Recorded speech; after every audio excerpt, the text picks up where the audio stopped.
Bom dia, galera, tudo bom?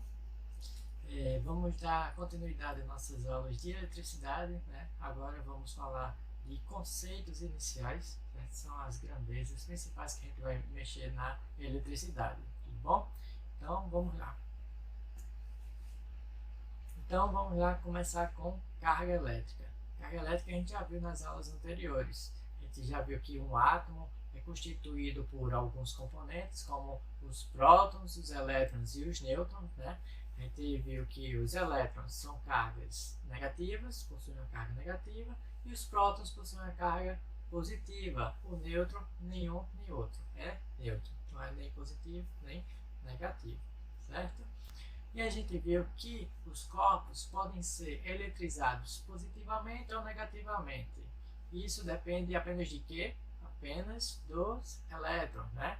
Quando é um material sólido, apenas os elétrons podem ser colocados ou retirados. Ou seja, quando a gente quiser que um corpo seja eletrizado positivamente, a gente vai ter que retirar elétrons desse corpo. Se a gente quiser que esse corpo seja eletrizado negativamente, a gente vai ter que colocar elétrons nesse corpo. E a gente viu que quando os corpos são eletrizados com sinais opostos, ou seja, um corpo positivo e outro corpo negativo, eles vão tender a se atrair. Porém, quando eles tiverem sinais iguais, eles vão tender a se repelir, como acontece aqui nessas imagens, certo? A característica fundamental de uma carga elétrica é exercer uma força, e essa força surge em uma região que está em volta dessa carga elétrica. Essa região é chamada de campo elétrico. Vamos ver o que está dizendo a definição de campo elétrico. É uma propriedade física estabelecida em todos os pontos do espaço que estão sob a influência de uma carga elétrica. Tal que uma outra carga, ao ser colocada num desses pontos, fica sujeita a uma força de atração ou de repulsão exercida pela carga-fonte. E a unidade de medida é Newton por Coulomb. Aqui está a carga elétrica e aqui está a região que é chamada de campo elétrico. Quando é colocado alguma carga de prova, se ela for do mesmo sinal da carga elétrica, ela vai surgir uma força de repulsão. Quando a carga é negativa, ou seja, com um sinal diferente da carga fonte, ela tem uma força de atração. Em alguns casos, é possível representar o campo elétrico através das linhas de força. As linhas de força são essas linhas que estão saindo dessa carga positiva e entrando nessa carga negativa. Elas sempre saem ou entram com um ângulo de 90 graus com a superfície da carga. E elas indicam o sentido e a direção da força que surge quando a gente coloca uma carga de teste. Esse campo elétrico, quando a gente coloca duas cargas positivas, elas vão ser dessa forma, porque essas linhas de força nunca podem se cruzar.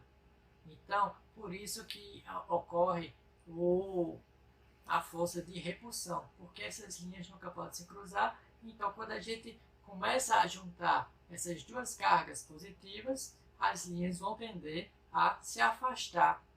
Então, por isso que ocorre a repulsão, diferentemente se a gente colocar cargas de sinais iguais. Porque as linhas de força saem do positivo e querem entrar no negativo. Então, tem uma atração dessas linhas para a outra carga. Então, vai ficar basicamente dessa forma. A gente viu nos slides anteriores que numa região submetida a um campo elétrico, uma carga fica sujeita a uma força, fazendo com que ela se movimente. A gente pode ver aqui, uma carga dentro de um campo elétrico vai surgir uma força, fazendo com que ela se movimente. Então, isso a gente pode dizer que cada ponto dessa região tem um potencial para a realização de trabalho. E esse potencial a gente chama de potencial elétrico. E a unidade desse potencial é o volt. O volt E o símbolo da unidade é um V maiúsculo, do jeito que está aqui. E seja uma carga isolada aqui no espaço, à medida que se distancia dessa carga, o potencial elétrico vai diminuindo até que seja zero no infinito, quando essa carga está isolada.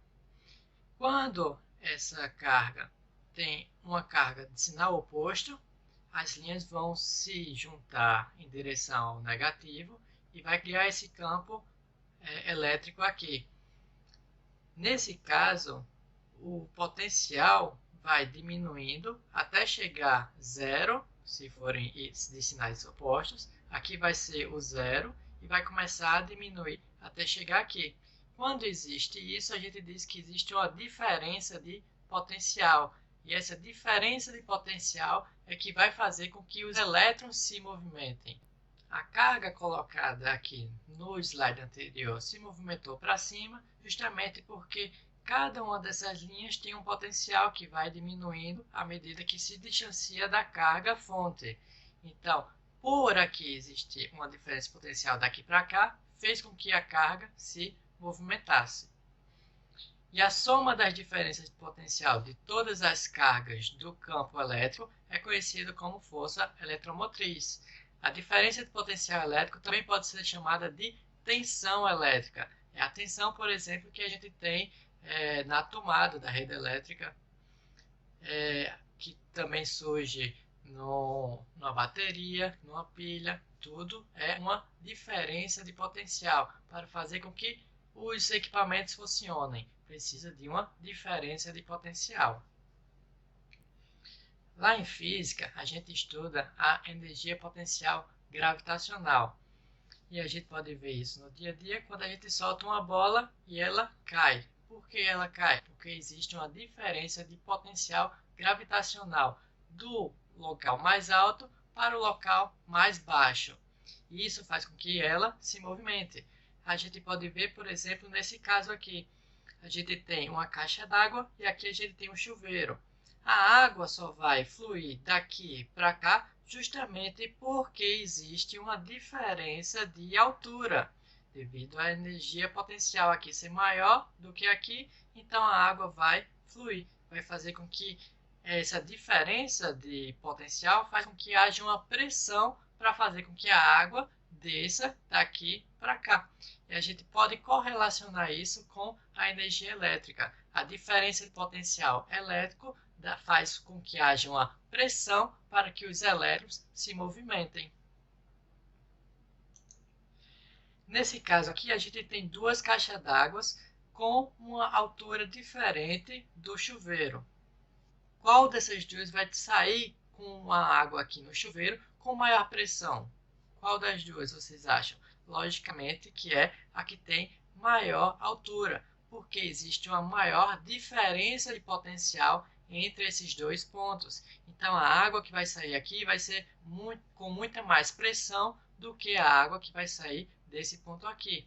Da mesma forma, a gente pode correlacionar com a energia elétrica. Quanto maior a diferença de potencial elétrico, maior vai ser a pressão que vai fazer com que os elétrons se movimentem. E devido a essa diferença de potencial fazer com que os elétrons se movimentem, a gente encontra a corrente elétrica, porque a corrente elétrica nada mais é do que a movimentação ordenada dos elétrons. E por que movimentação ordenada dos elétrons? Porque normalmente em todos os condutores metálicos vão ter elétrons livres, e esses elétrons livres estão se movimentando em todas as direções, da direita para a esquerda, de cima para baixo, mas isso não é uma corrente elétrica. A corrente elétrica só vai surgir quando tiver uma diferença de potencial nesse condutor, que vai fazer com que os elétrons todos se movimentem, porque eles vão ser atraídos pelo lado positivo da bateria. Vão sair aqui do lado negativo e vão chegar aqui do lado positivo, devido à atração e repulsão das cargas. Quando acontece isso, a gente diz que tem uma corrente elétrica fluindo nesse condutor. Vamos ler o que tem dizendo aqui. É o movimento de forma ordenada dos portadores de cargas. Eu falei elétrons antes porque eu estava considerando um material sólido. No material sólido, só quem se movimenta são os elétrons. Mas se a gente tiver num gás ou num líquido, a gente pode também ter movimentação dos íons. E os íons são o quê? São átomos que perderam ou ganharam elétrons. Então, esses átomos que perderam elétron, por exemplo, esses átomos vão ficar ionizados positivamente. E os que ganharam elétrons vão ficar ionizados negativamente. Então, eles também são atraídos ou repelidos pelas cargas positivas ou negativas. E aqui tem dizendo, ó, para se produzir a corrente elétrica, devem sofrer ação de uma diferença de potencial. Foi o que eu falei no início. E a unidade de corrente é o ampere. O símbolo do ampere é um A maiúsculo, certo? E geralmente a gente utiliza I para representar corrente elétrica. E a corrente elétrica, a gente pode dizer que é a variação de carga no tempo. Variação de carga por quê? Porque os elétrons possuem cargas. Então, quando há uma variação dos elétrons em uma região, está dizendo que está movimentando esses elétrons, está movimentando essas cargas.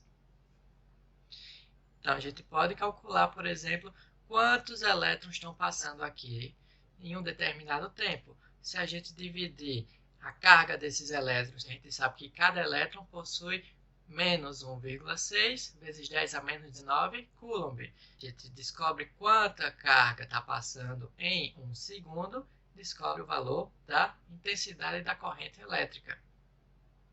Lembrando que a carga aqui tem que ser dada em coulomb e o tempo tem que ser dado em segundos. Aqui tem uma coisa interessante. Antigamente não se sabia o que se movimentava. Sabia que fluía uma carga elétrica. Mas não sabia que quem se movimentava, na verdade, eram os elétrons. Então, como tudo na natureza, a gente sai do maior potencial para o menor potencial, foi determinado que a corrente elétrica também ia sair do maior potencial para o menor potencial. Só que mais na frente a gente viu que quem se movimentavam são os elétrons. Só que os elétrons saem do menor potencial e são atraídos pelo maior potencial. Então a gente vai ter um sentido oposto aqui. A movimentação dos elétrons é do polo negativo para o polo positivo. E a corrente elétrica que a gente vai utilizar daqui para frente sempre vai ser sempre saindo do maior potencial para o menor potencial, indo no sentido oposto à movimentação dos elétrons. Entenderam? Então a gente vai ter dois sentidos. O sentido real da corrente, que é a movimentação dos elétrons, é o sentido da movimentação dos elétrons, e o sentido convencional, que vai ser no sentido oposto à movimentação dos elétrons, que vai sair do maior potencial para o menor potencial, certo? A gente vai utilizar esse sentido convencional para todos os nossos cálculos, tudo bem? Nessa figura aqui, a gente tem duas coisas muito importantes para falar. Uma é que só vai existir corrente elétrica se ela tiver um caminho fechado para ela percorrer.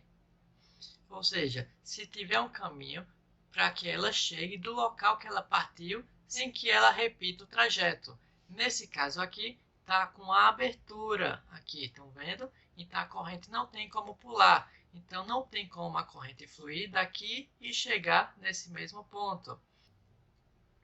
Aqui tem uma fonte de tensão, que a gente vai estudar mais na frente, certo? É isso que está fazendo com que haja uma diferença de potencial. Então, esse dispositivo aqui iria conectar esse ponto a esse. Mas aqui não. Aqui é uma chave. Aqui é uma chave aberta nesse caso. Então, a corrente não tem como percorrer se essa chave estiver aberta. A segunda coisa é que não existe diferença de potencial em um fio. Por quê? porque a gente pode entender como se o positivo aqui fosse um amontoado de cargas positivas, o negativo da mesma forma. Então, as cargas positivas vão começar a se repelir e vão começar a se acomodar em torno de todo o fio, até que fique totalmente uniforme. Então, todo esse ponto aqui, todo esse fio, vai ter o mesmo potencial elétrico. No negativo, da mesma forma, as cargas vão se repelir e vão se ordenar uniformemente durante todo o percurso, já que não existe a corrente elétrica, não existe uma diferença de potencial. Então, todo esse fio aqui vai ter o mesmo potencial. Então, a diferença de potencial que da fonte vai aparecer justamente sobre essa chave. A partir do momento que a gente fecha essa chave, o que vai acontecer é que vai ter um caminho fechado para a corrente, então vai fluir essa corrente. Fluindo essa corrente, todo o potencial aqui vai ser também o potencial da fonte. E a partir desse momento aqui, todo o negativo vai estar nesse potencial. Então, a queda de tensão vai estar acontecendo justamente na lâmpada. A lâmpada vai estar gastando energia elétrica justamente para acender. Então, a queda de tensão vai ser feita aqui na lâmpada.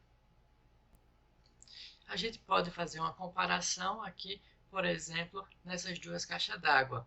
Já que não existe uma diferença de potencial entre esse ponto e esse, toda a água está parada. A partir do momento que a gente coloque uma bomba d'água, essa bomba d'água vai funcionar como se fosse a nossa fonte de tensão. Vai fazer com que gere uma diferença de potencial desse ponto para esse, porque vai estar puxando água daqui e colocando aqui. Vai ficar dessa forma. A partir desse momento vai estar uma diferença de potencial da altura dessa água para essa. Então vai começar a fluir água daqui para cá. E a bomba d'água vai continuar jorrando, tirando água daqui, colocando aqui, e a água vai continuar fluindo. Então, é isso que acontece da mesma forma na corrente elétrica, lá na eletricidade. A gente vai ter uma fonte de tensão que vai gerar uma diferença de potencial que vai fazer com que haja um fluxo de elétrons, ou seja, vai fluir a corrente elétrica.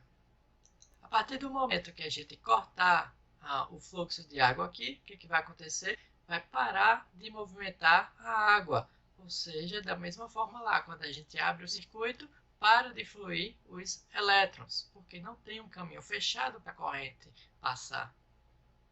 Aí, quando está aberto, não flui corrente elétrica. Quando está fechado, a corrente agora tem um caminho fechado para ela percorrer, então ela vai fluir e vai acender a lâmpada. Quando não existe a movimentação dos elétrons, a lâmpada não acende. Quando existe a movimentação dos elétrons, a lâmpada acende. E o que é potência elétrica? Potência elétrica é a capacidade de produzir trabalho. E a unidade de potência elétrica é o watt. O símbolo da unidade é o W maiúsculo. E a potência elétrica, que a gente geralmente representa como P, é dado como tensão vezes corrente. A tensão geralmente a gente utiliza V ou U para representar a tensão. E a corrente elétrica a gente utiliza I. Então, se a gente quiser descobrir a potência elétrica de algum circuito, é só multiplicar a tensão vezes a corrente. A gente tem aqui, por exemplo, as lâmpadas incandescentes e as lâmpadas LEDs. As lâmpadas incandescentes, para iluminar a mesma coisa, precisaria ter uma lâmpada de 40 watts. Comparativamente, uma lâmpada de LED de 7 watts ilumina a mesma coisa. Olha só, a diferença de potência. A incandescente precisa de uma potência muito maior para funcionar do que uma lâmpada LED. E o que isso implica? Implica, por exemplo, se elas duas estiverem ligadas na mesma tensão, por exemplo, aqui do Nordeste é 220 volts, o que vai acontecer é que a lâmpada incandescente vai precisar que passe uma corrente muito maior por ela do que uma lâmpada de LED, ou seja, vai gastar muito mais energia a lâmpada incandescente do que a lâmpada LED. Porque se a gente deixar essa tensão constante, quanto maior a potência, maior vai ser a corrente. Quanto menor a potência, menor vai ser a corrente. A gente pode até fazer um exemplo aqui, utilizando esse chuveiro elétrico. Por exemplo, qual a corrente elétrica que flui nesse chuveiro elétrico instalado na rede elétrica de 220 volts, que possui uma potência de 4,4 kW. Eu já pedi para vocês estudarem esses prefixos que aparecem nas unidades. Por exemplo, quilômetro. Quilômetro são quantos metros? 1000 metros. O casinho vai estar justamente representando 1000. Então, nesse caso aqui, se a gente tem uma potência de 4,4 kW, vai ser quanto de potência? Vai ser 4.400 watts, que é o que a gente coloca aqui, ó. A potência vai ser 4,4 kW, que representa 4.400 watts. A gente também sabe que a tensão é de 220 volts. E o que a gente quer? A gente quer a corrente. Então é só aplicar naquela fórmula que a gente viu no slide anterior, que potência é igual a tensão vezes corrente. Se a gente substituir aqui, a gente pode passar o V dividindo, já que o V está multiplicando o I, a gente quer descobrir o I, a gente passa o V dividindo, então a gente vai ficar com essa nova fórmula aqui. A corrente vai ser igual a potência dividido pela tensão. Se a gente substituir os valores, vamos ter que a potência é 4.400 watts e a tensão é de 220 volts. Então quer dizer que a corrente vai ser de 20 amperes. Não esquece de colocar a unidade aqui no final, certo? Então quer dizer que a corrente que vai estar passando nesse chuveiro elétrico vai ser de 20 amperes. E energia elétrica é o que a gente paga no final do mês à concessionária de energia, de fornecimento de energia. No caso do Rio Grande do Norte é a Cosern. Então vai ficar medindo quanto de energia a gente utiliza durante um mês e vai pagar de acordo com essa energia. E essa energia vai estar correlacionada com o tempo. Então quer dizer, ó, aqui, ó, energia elétrica é igual a potência vezes o tempo. Essa potência está sempre descrita nos equipamentos que você utiliza aí na sua casa. Por exemplo, o chuveiro elétrico tem lá no chuveiro elétrico dizendo que é 4.400 watts. Por exemplo, no ferro de passar roupa é 1000 watts. Na sua televisão vai ter também uma referência de quanto é a potência dessa televisão. Então, se a gente quiser descobrir quanto de energia que a gente está gastando, é só multiplicar pelo tempo que a gente está com esse equipamento ligado. E a unidade de energia elétrica vai ser, então, o watt vezes hora. Lembrando que, nesse caso aqui, o tempo que a gente estiver multiplicando pela potência vai ser em hora, certo? Para a gente conseguir que a unidade seja watt-hora. Watt de potência, hora do tempo.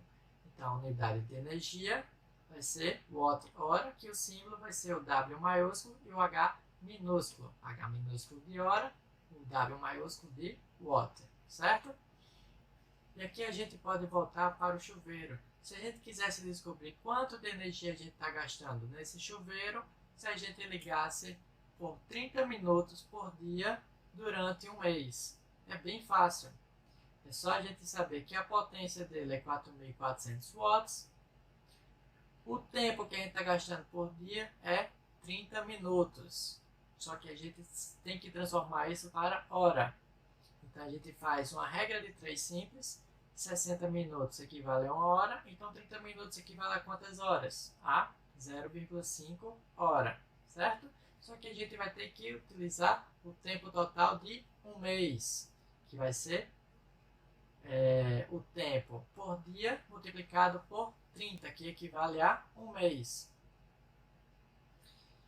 Essa multiplicação aqui vai dar 15 horas. Então a gente vai ligar o chuveiro durante 15 horas em um mês.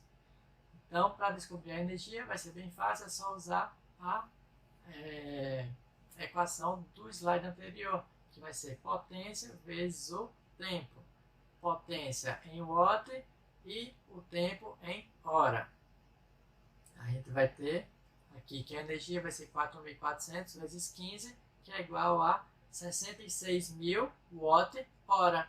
Se a gente quisesse trocar esses 1.000 aqui, ó, a gente pode colocar 66 kWh, que é justamente a mesma coisa. Isso é igual a isso aqui. 66.000 watt-hora é igual a 66 kWh. Lembrando que o K é minúsculo. O K maiúsculo é equivalente a Kelvin, que é uma unidade de temperatura.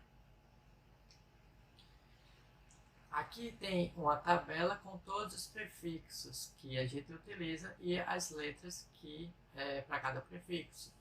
Por exemplo, aqui ó, o K, o Kzinho, é o quilo, que é 1000. A gente basicamente vai utilizar esses múltiplos de 3. 10 elevado a 3, 10 elevado a 6, 10 elevado a 9, ou então aqui ó, 10 elevado a menos 3, 10 elevado a menos 6, 10 elevado a menos 9, certo? Basicamente a gente vai utilizar esses para o curso de eletricidade. Então é isso, tudo bem? A gente vai terminar por aqui e a gente se vê na próxima aula. Até mais.